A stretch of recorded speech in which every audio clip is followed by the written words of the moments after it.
আল্লাযী নাযালাল ফুরকানা আলা আবদিহি লিয়াকুনা লিল আলামিনা নাযীরা। বরকতময় তিনি, যিনি তার বান্দার উপরে, বান্দাটাকে মুহাম্মদ সাল্লাল্লাহু আলাইহি ওয়াসাল্লাম তার উপরে তিনি পাঠিয়েছেন ফুরকান। কোরআনের একটা নাম হলো ফুরকান। কেন? লিয়াকুনা লিল আলামিনা নাযীরা, যাতে আপনি মানুষকে সতর্ক করতে পারেন। শুনলেন কি বললাম? কোরআনের আরেকটা পরিচয় হলো কোরআন সবচাইতে পবিত্র রাতে নাজিল হয়েছে। রাতটা কি?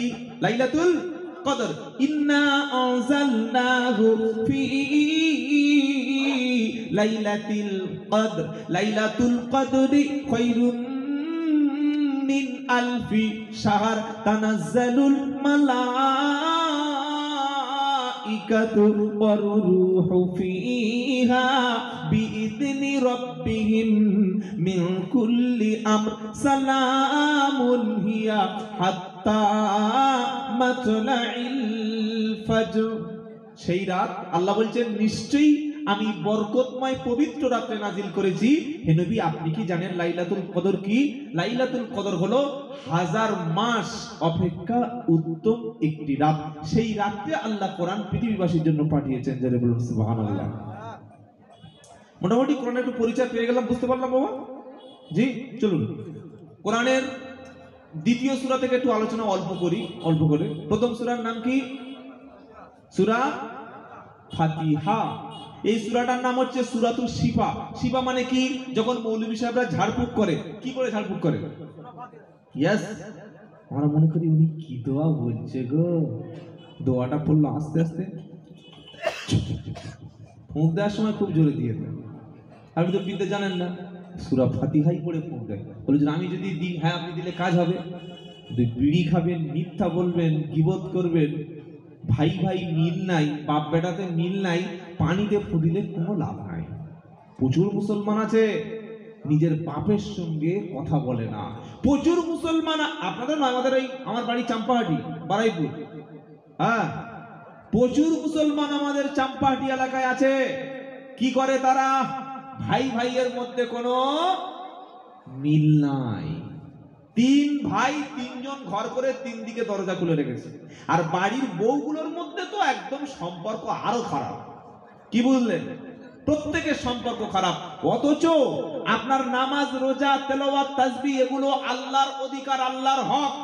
আর আপনার প্রতিবেশী, আপনার ভাই, আপনার বোন, আপনার চাচাতো ভাই, আপনার চাচা, আপনার বাবা, এরা যদি অসুস্থ হয়, এরা যদি ক্ষুধার্ত হয়, এদের সঙ্গে যদি আপনার সম্পর্ক না থাকে, এদের সঙ্গে যদি আপনার মহব্বত না থাকে, এদের সঙ্গে যদি আপনার ভালোবাসা না থাকে, নামাজ, রোজা, হজ, যাকাত অল্প যদি একটু দু একটা কম হয়ে যায়, আল্লাহ ইচ্ছা করলে ক্ষমা করবেন। কিন্তু মানুষের সঙ্গে অধিকার নষ্ট করলে, মানুষের সাথে খারাপ ব্যবহার করলে, মানুষের সাথে খারাপ আচরণ করলে, এটা আল্লাহ ক্ষমা করবে না। কত মনে থাকবে ইনশাআল্লাহ। তো সূরা ফাতিহার নাম হচ্ছে সূরাতুল শিফা। সূরা ফাতিহার আরেকটা নাম হচ্ছে সূরাতুল উম্মুল কুরআন, মানে কোরআনের মা। আমাদের যেমন মা আছে, কোরআনের তেমন মা, উম্মুল কুরআন। সূরা ফাতিহার আরেকটা নাম হচ্ছে, এটা সূরাতুস সালাত, মানে নামাজ। নামাজে এই সূরা না পড়লে নামাজ, লা সালাতা লিমান লাম ইয়াকরা বিফাতিহাতিল কিতাব। সূরা ফাতিহা ছাড়া নামাজ হয় না। এটা প্রথম সূরা। আর এই সূরার মধ্যে 7টা আয়াত আছে, 7টি আয়াতের উপরে যারা বিশ্বাস করবে এবং আমল করবে, 7টি জাহান্নাম থেকে আল্লাহ মুক্তি দান করবেন। বলুন সুবহানাল্লাহ। সূরা ফাতিহার পরের সূরার নাম কি বলেন? বাকারা। বাকারা মানে কি? কি গো, জানেন না? গরু, গাভী। কোন গাভী? যখন হযরতে ওই মুসা আলাইহিস সালাম বনি ইসরাইলে তিনি গিয়েছিলেন তুর পাহাড়ে আল্লাহর ওহী আনতে, এসে দেখছেন গোবৎস পূজা শুরু হয়ে গেছে, গরুর বাচ্চার পুজো। তিনি বললে আমি চলে গেলাম ওহী আনতে, তোমরা শুরু করে দিলে। কি বললাম বুঝতে পারলেন না? আরেকটা এসছে কোরআনে সূরা বাকারার শেষের দিকে, গরু কুরবানির ব্যাপারে, গরু জবাইয়ের ব্যাপারে, এই অনুযায়ী নাম হয়েছে সূরাতুল বাকারা। তো সূরাতুল বাকারার মধ্যে আল্লাহ তাআলা প্রথম অংশে তিনি ইমানদার ব্যক্তি কারা, মুমিন কারা, মুত্তাকি কারা, তাদের কিছু কথা তিনি আলোচনা করেছেন, যে কারা মুত্তাকি কারা পরেজগার। চলুন সূরা ফাতিহা সূরা বাকারা শুরু করি, একটু দু চারটা আলোচনা করি নাকি, কি বলছেন আপনারা? সূরা বাকারা থেকে দেখি দু একটা আয়াত আলোচনা করা যাক। তোমার সঙ্গে সকলে পড়ুন। কি পড়ুন? ওই আউযু বিল্লাহ পড়ুন। আউযু বিল্লাহি মিনাশ শাইতানির রাজিম। বিসমিল্লাহির রহমানির রহিম। সূরাতুল বাকারা শুরু হচ্ছে। আলিফ বলুন। এই যে আলিফ বললেন, তারপরে কি? লাম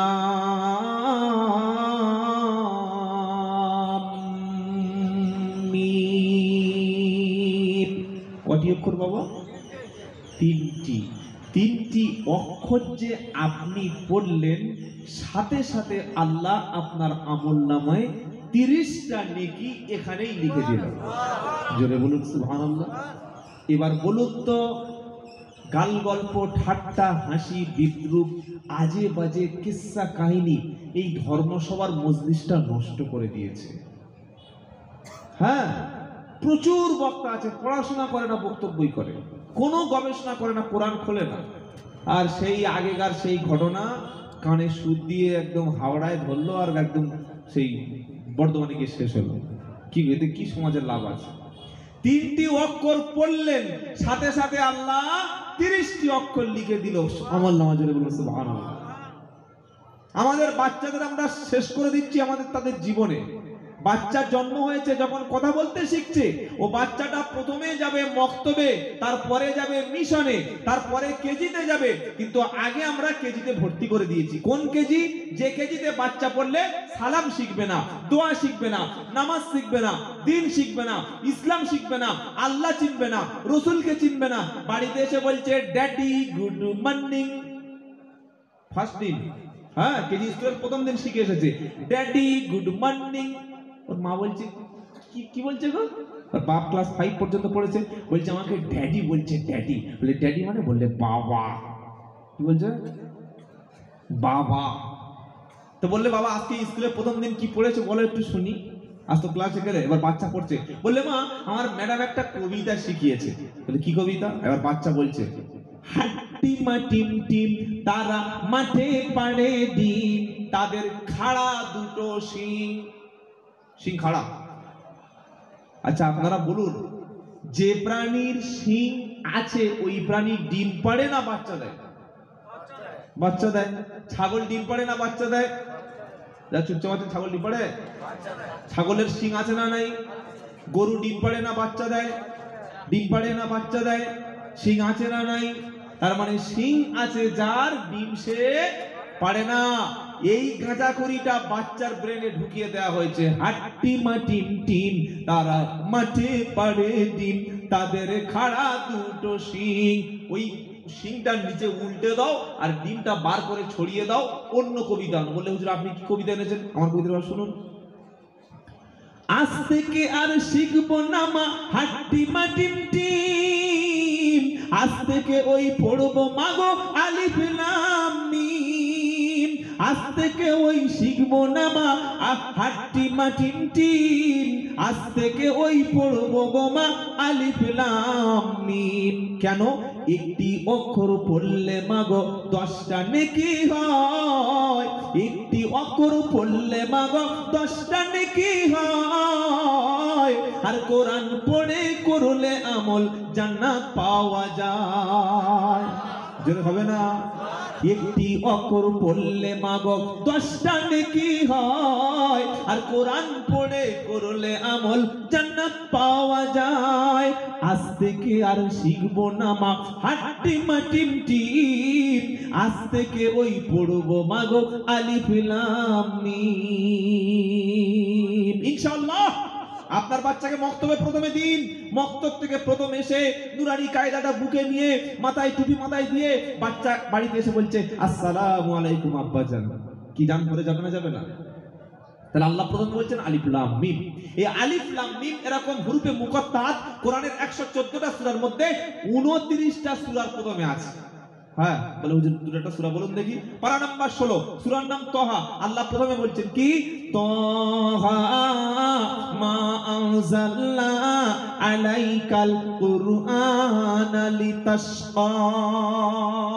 এখানে দুটো অক্ষর আছে, ত আর হা। চলুন 22 পারার সূরার নাম ইয়াসিন, ওখানে দুটো এরকম অক্ষর আছে। কি আছে? ইয়াসিন ওয়াল কুরআনিল হাকীম ইন্নাকা লামিনাল মুরসালিন আলা সিরাতিন মুস্তাকিম। আবার 13 পারা সূরা ইব্রাহিমে আছে। কি আছে? আলিফ লাম রা কিতাবুন আনজালনাহু ইলাইকা লিতুখরিজান নাসা মিনাজ যুলুমাতি ইলান নূর। আবার 16 পারায় আছে। কি আছে? কাফহা ইয়া আইন সাদ। এরকম 29টা সূরার শুরুতে আল্লাহ আলিফ লাম মিম এরকম হুরুফে মুকাত্তার মতো কিছু অক্ষর ব্যবহার করেছেন, যার অর্থ কে জানে? আল্লাহ। পৃথিবীর কোন মৌলবী, পৃথিবীর কোন মুফাসসিরিনকে আল্লাহ পাক জানান নাই। আল্লাহু আলাম, আল্লাহ ভালো জানে। এটা বলার পরে এইবার সূরা বাকারার প্রথম যে অংশটা আল্লাহ চ্যালেঞ্জ করে দিয়েছে বিশ্ববাসীর কাছে। আপনি কোরআন এখনই খুললে এখনই পাবেন। কি? যালিকাল কিতাবু লা রাইবা ফীহি হুদাল লিল মুত্তাকিন। ওই সেই কিতাব, কোরআনের একটা নাম কি? কিতাব। কিতাব যালিকাল কিতাবু লা রাইবা ফীহি। ওই সেই কিতাব, যে কিতাবের মধ্যে কোনো সন্দেহ নাই, তার মধ্যে কোনো বৈপরীত্য নাই। আল্লাহর পক্ষ থেকে কিতাব যে নাজিল হয়েছে মানুষের উপর, এটা আল্লাহর কাছ থেকে এসেছে, এই বিষয়ে কোনো সন্দেহ নাই।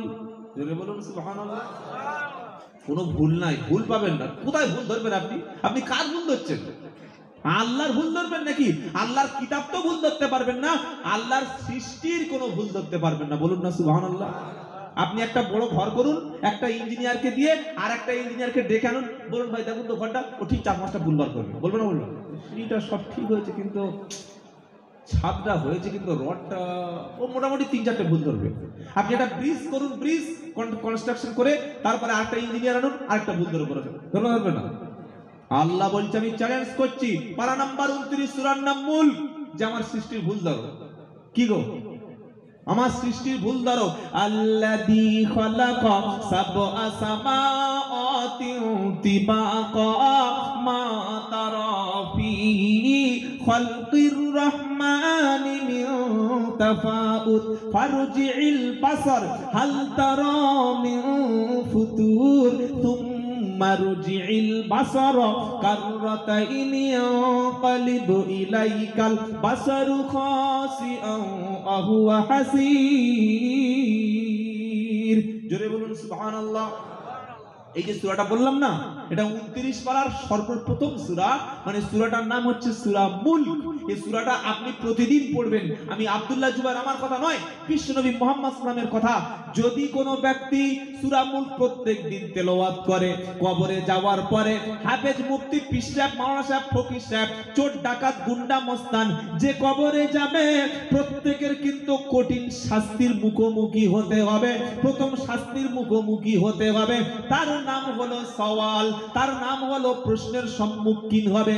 মার রাব্বুক মা দীনুক আমান নবিয়ুক, তোমার দিন কি, তোমার ধর্মকে, মুহাম্মদ সাল্লাল্লাহু আলাইহি ওয়াসাল্লামকে এই সম্পর্কে জিজ্ঞাসা হবে। আর আমল যদি খারাপ হয় কবরের মধ্যে গ্রেফতার হতেই হবে। আর কবরে যদি ধরা পড়ে, গোটা হাসরের ময়দানে সব জায়গায় তার ধরা পড়ে যাওয়ার সম্ভাবনা রয়েছে। আর কবরে যদি কেউ ছাড় পেয়ে যায়, গোটা হাসরের ময়দানে আল্লাহ তাকে আস্তে আস্তে মুক্তি দেবে। দেবে। কোনো ব্যক্তি যদি রাতের বেলা কিংবা দিনের বেলা প্রতিদিন সূরা মুলক তেলাওয়াত করে, যুবকেরা রাত্রে বেলা ফোনের মাধ্যমে গান শুনে শুনে ঘুমান, ফোনের মাধ্যমে মেয়েদের সঙ্গে কথা বলে বলে আপনার জীবনটা, যৌবনটা, ঈমানটা, আমলটা, মূল্যবান সময়টা নষ্ট করেন। রাতের বেলা অনেকে অন্য কিছু চিন্তা করতে করতে ঘুমান। 5 থেকে 7 মিনিট সময় লাগবে, সূরা মুলক তেলাওয়াত করতে করতে ঘুমাবেন। আল্লাহর নবী বলেন, কবরে যদি আযাব দেওয়া হয়, এই সূরা মুলক তখন আপনার পাশে গিয়ে দাঁড়াবে। যতক্ষণ আপনার কবরটা আযাব মুক্ত না হবে, ততক্ষণ সূরা মুলক আপনার জন্য সুপারিশ করবে। একটা মাওলানা সাহেবের নাম বলুন যে কবরে গিয়ে আপনাকে বাঁচাবে। বাঁকুড়ায় সেদিন একটা প্রোগ্রামে গেলাম, ওখানে কিছু ওই ভণ্ড পীর আছে, হাক্কানি পীরও আছে, ভণ্ড পীরও আছে। আমরা হাক্কানি পীরকে সম্মান করি, শ্রদ্ধা করি, তাদের ভালোবাসি। তো এই ভণ্ড পীর সাহেবরা তাদের মুরিদদের কি করে জানেন? মারা যাওয়ার পরে কাফনের মধ্যে একটা সার্টিফিকেট লিখে দেয়। কি বলছি বুঝতে পারছেন না? যেমন আপনি মাধ্যমিক পরীক্ষা দিলেন, একটা সার্টিফিকেট পাবেন। আপনি 6 মাস ড্রাইভিং, যারা গাড়ি চালানো শেখায়, ড্রাইভিং লাইসেন্স দেয়, 6 মাস বা 1 বছর আপনি ট্রেনিং দিলে আপনি যে একজন ড্রাইভার, সেটা একটা সার্টিফিকেট দেবে। দেবে না দেবে না? হ্যাঁ দেবে। তো ঠিক এমনি ভাবে ওই পীর সাহেবের হাতে মুরিদ হলে, নামাজ পড়েন আর না পড়েন, মোটামুটি পীরের বাড়িতে ছাগল টাগল ভালো করে খাওয়ালে, একটু যেভাবে করে, মরণের পরে আপনার কাপড়ের মধ্যে একটা ভালো সার্টিফিকেট দিয়ে দেবে ভণ্ড পীর। কি সার্টিফিকেট? যে আপনি ইনশাআল্লাহ কবরে আপনার কোনো ব্যাপারই না, খালি বলে দিলে হবে আমি ওই বাবার লোক, ব্যাস আউট, চলে চলে চলে চলে যাও। কি বুঝলেন? আচ্ছা বলুন তো, আল্লাহর নবী সাহাবাদের কাফনের মধ্যে নবী কোনোদিন কোনো সার্টিফিকেট দিয়েছিলেন? দেননি। সাহাবারা কোনোদিন তাদের সাথীদের বুকের কাপড়ের মধ্যে জান্নাতের সার্টিফিকেট দিয়েছিলেন? হ্যাঁ, দেননি। এই ভণ্ডামিগুলো দিন থেকে, ইসলাম থেকে সরানোর জন্য শুরু করে দেওয়া হয়েছে। তো আল্লাহ পাকের নবী বলছেন, যতক্ষণ সূরা মুলক আপনাকে কবরের মধ্যে শান্তি না এনে দিতে পারছে, আযাব থেকে মুক্তি যতক্ষণ আপনার না হচ্ছে, সূরা মুলক তেলাওয়াতকারী ব্যক্তির কবরে ততক্ষণ সূরা মুলক আপনার সুপারিশ করবে। জোরে বলুন সুবহানাল্লাহ। চেষ্টা করবেন এটা সূরা মুলক 29 পারার শুরুতে শিখে নেওয়া, দেখে হোক, মুখস্থ হোক, পড়ে আমল করা। আমি বলে গেলাম, শুনে নিয়ে বাড়ি চলে গেলেন, এটা কোনো লাভ নাই। আপনাকে বাড়ি যেতে হবে, কোরআন খুলতে হবে, 29 পারা ধরতে হবে, সূরা মুলক পড়তে হবে, মুখস্থ থাকলে পড়তে হবে, তবে আযাব থেকে মুক্তি পাওয়া যাবে। আল্লাহ আমল করার তৌফিক দিক। সকলে বলুন আমি। একটা আমল বলে দিয়ে গেলাম। তাহলে সূরা মুলকের মধ্যে আল্লাহ চ্যালেঞ্জ করছেন, কি বলছেন? আল্লাযী খালাকা সাবআ সামাওয়াতিন তিবাকা, তিনি আল্লাহ যিনি আসমানকে করেছেন 7টা ছাদ বিশিষ্ট। সুবহানাল্লাহ বলুন। মা তারা ফি খালকির রহমানি মিন তাফাউত ফারজি'ল বাসার হাল তারা মিন ফুতুর। আল্লাহ বলছেন, শোনো, আমি আসমান সৃষ্টি করেছি, আমার সৃষ্টির মধ্যে তুমি কোনো ভুল দেখাতে পারবে না, আমার সৃষ্টির মধ্যে তুমি কোনো খুঁত দেখাতে পারবে না, কোনো ভুল ধরতে পারবে না। ফারজি'ল বাসার, দেখো, আবার দেখো, ভালো করে দেখো, যাচাই বাছাই করো। সুম্মারজি'ল বাসার কাররাতাইনি ক্বালিব, তুমি বারবার তাকাও, আবার পুনরায় তাকাতে থাকো। তুমি দেখতে দেখতে, ভুল খুঁজতে খুঁজতে আমার সৃষ্টির মধ্যে, আকাশের মধ্যে, জমিনের মধ্যে, পৃথিবীর মধ্যে, চাঁদের মধ্যে, সূর্যের মধ্যে, গ্রহ নক্ষত্র, নেপচুন, প্লুটো, ইউরেনাসের মধ্যে, আমার সোলার সিস্টেমের মধ্যে, আমার যে ল অফ গ্র্যাভিটেশন রয়েছে, ওজোন স্তর রয়েছে, তার মধ্যে, সব সৃষ্টির মধ্যে তুমি ভুল খোঁজো। খুঁজতে খুঁজতে তোমার চোখ বারবার ব্যর্থ হয়ে ফিরে আসবে, কোনো ভুল তুমি দেখাতে পারবে না। বলুন সুবহানাল্লাহ। তিনি আল্লাহ। একটা নাস্তিক, আল্লাহকে অবিশ্বাসী এরকম একজন ব্যক্তি, অনেক পড়াশোনা শিখেছে, বলছে যা দেখি না তার বিশ্বাস করা যায় না। আল্লাহকে ভুল দিচ্ছে, খুব ভালো শিক্ষিত লোক, বুঝলেন? তো এবার যাচ্ছে কোত্থেকে, ওই মাঠের ভিতর থেকে যাচ্ছে, আর এই আমাদের চাম্পাহাটি বারাইপুরে বলে ওগুলো ওই মানে কুমড়ো বলে। কুমড়ো আপনাদের এখানে কি বলে? কুমড়ো আলাদা, লাউ আলাদা। হ্যাঁ, কুমড়োটা লাল মতো, আর লাউটা সাদা। তো রাস্তা থেকে যাচ্ছে আর দেখছে ওই বাঁশ ছোট ছোট করে কেটে মাচা মতো ভাড়া মতো করে দেওয়া রয়েছে, আর ওই লাউ গাছ বা কুমড়ো গাছটা দেখবেন একদম হালকা লতা, তাই তো, কোনো ডালপালা কিচ্ছু নাই, ওই ছোট ছোট লতা, আর 8 কেজি 10 কেজি এরকম খিচে ঝুলে আছে। তখন বলছে আল্লাহর মাথায় কোনো বুদ্ধি শুদ্ধি আছে? নবুযুবিল্লাহ বললে কেন? বলে আল্লাহর মাথায় যদি বুদ্ধি থাকতো, কোনো মানে ইয়ে থাকতো, এই এটা পাতলা লতা কুমড়ো গাছ এইরকম ঠিক লতা এরকম কুমড়ো ওদের কোনোদিন 8 কেজি 10 কেজি ঝুলে দিতে পারে? ভুল ধরছে আল্লাহ। ভালো। আবার কিছুক্ষণ গিয়েছে ওই আপনার কালীবাড়ি ময়দার ওখানে গিয়েছে, হেঁটে হেঁটে হেঁটে হেঁটে বিশাল ক্লান্ত হয়ে গেছে গরমের সময়। বলে একটু বড় বিশাল বড় বট গাছ দেখা পেয়েছে, বলে একটু বটতলায় বসি, একটু জলটাল পানিটানি খাই। খেয়ে এবার বসে আছে, উপর দিকে তাকিয়ে দেখছে যে এই যে বটের ফলগুলো গো, লাল লাল ফল হয় না বট ফল, দেখছে ছোট্ট। আর বট গাছের ডালটা, বট গাছের ব্রাঞ্চ মানে শাখাটা বিশাল বড়, এরকম ছাতার মতো গাছ, আর ডালগুলো এই ফলগুলো ছোট। তখন বলছে আল্লাহর আগে তবু যা একটু ছিলাম, এখন যা দেখলাম আল্লাহর বুদ্ধি জ্ঞান কিচ্ছু নেই, পুরো একদম বেকার। আল্লাহ কেন? সামান্য একটা পাতলা লিকলিক করছে একটা ওই কুমড়ো গাছ, সেই গাছের তলায় দেখি 8 কেজি 10 কেজি কুমড়ো ঝুলছে, আর এরকম বিশাল বড় শক্ত লোহার মতো ডাল, পিঠে একবার মারলে সঙ্গে সঙ্গে পিঠে বেঁকে যাবে। কি যাবে না? যাবে না? কথা বলছে না? ওই রকম একটা বড় ডাব, মানে বট গাছে এই এত করে ফল তো দেয়। কুমড়ো গাছে যদি পাতলা গাছে 6 কেজি কুমড়ো হয়, তাহলে ডাব গাছে এই কি বলে বট গাছে মিনিমাম 20-25 কেজি একটা ফল দরকার ছিল। ছিল না? আল্লাহ সিস্টেম নিয়ে বলছে। ওই বলে চিন্তা করতে করতে কতক্ষণ ভাববে, মালটা ঘুমিয়ে পড়েছে গাছের তলায়, গরমে তো ফিল করে হাওয়া হচ্ছে। মিনিট 5 হয়েছে, আর ওই বট গাছের ফলটা ছোট্ট একটা ফল এসে টাপাস করে নাকে পড়েছে, যেই পড়েছে হ্যাক করে জেগে উঠেছে, বলছে সুবহানাল্লাহ। সুবহানাল্লাহ কেন? তুমি একটু আগে আল্লাহর ভুল ধরছিলে। কি গো নাস্তিক, যে আল্লাহ বট গাছের উপরে জুলুম করেছে, লতা গাছে 6 কেজি কুমড়ো দিয়েছে, আর শক্ত গাছে এত ছোট ফল, উঠে বলছে আস্তাগফিরুল্লাহাল্লাযী লা ইলাহা ইল্লা হুয়াল হাইয়ুল কাইয়্যুম ওয়া তুবু ইলাইহি লা ইলাহা ইল্লাল্লাহু মুহাম্মাদুর রাসূলুল্লাহ। বট গাছে ওই যে কুমড়ো গাছে ছোট পাতলা লতানো গাছ, ওতে তো 6 কেজি কুমড়ো দিয়েছে, ওর চাইতে বট গাছটা অনেক পাওয়ারফুল, ডালগুলো লোহার মতো শক্ত। আমি ভেবেছিলাম রব্বানা ওতে মিনিমাম 20 থেকে 25 কেজি একটা বট ফল দেওয়ার কথা ছিল, কিন্তু আজকে আমি ঘুমিয়েছিলাম, যদি 20 থেকে 25 কেজি বট ফল হতো, উমাল যদি নাকে পড়তো, এতক্ষণ আমার মুখ খুঁজে পাওয়া। জোরে বলো সুবহানাল্লাহ। এটা একটা বললাম, এরকম কয়েক